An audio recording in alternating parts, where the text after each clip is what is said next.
Evet. O Osmanlı veya da Selçuklu bu Türkmen'e farklılığından dolayı, inanç farklılığından dolayı ondan sonra zulüm ediyor. Evet. O zulümle karşıda çar diyor, çaresiz kalınca ayaklanıyor onlar. Evet.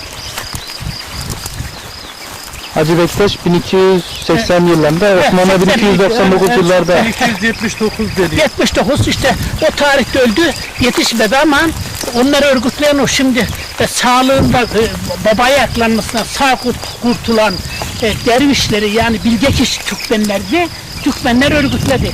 Ondan sonra mesela Danışmet Beyliğine işte bu Barak Baba'yı görevlendirdi. Danışmet Beyliğini takip et, gelişme gösteriyorsa bütün Türkmenler orada toplansın diye. Geyikli Baba'yı, Abdal Musa'yı, ondan sonra Seydali Sultan'ı Osmanlı Beyliğine gönderdi. Ondan sonra Çandaroğlu Beyliğine Sarı Saltuk Sultan'ı gönderdi. Sinop'a yerleştirdi. Ondan sonra adına en çok köy kurulmuş bir şey var. Ordu bilmem ne, Sivas, Darende bilmem ne beyliklerine de adına aklıma getirelim. Yok. Çok adına onun köy kurulmuş Türkiye'de. Ondan sonra onu gönderdi.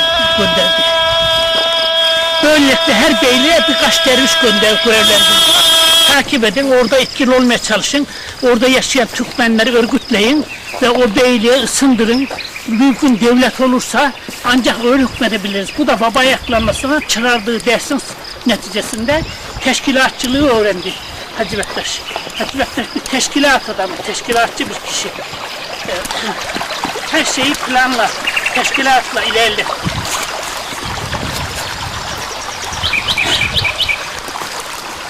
Manlıca'nın Güvenç Aptal, Güvenç. Deminki dediğim adam Güvenç Aptal'da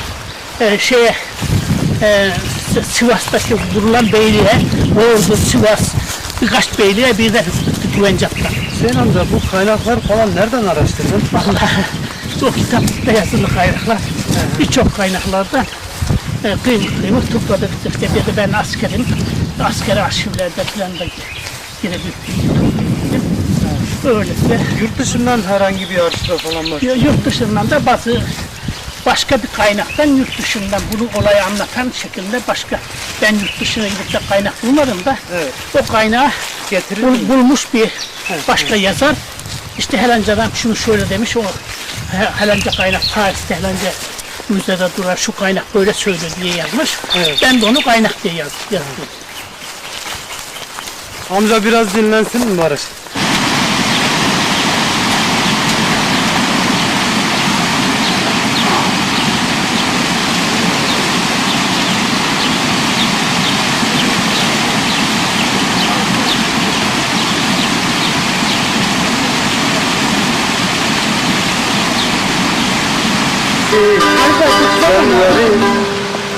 sen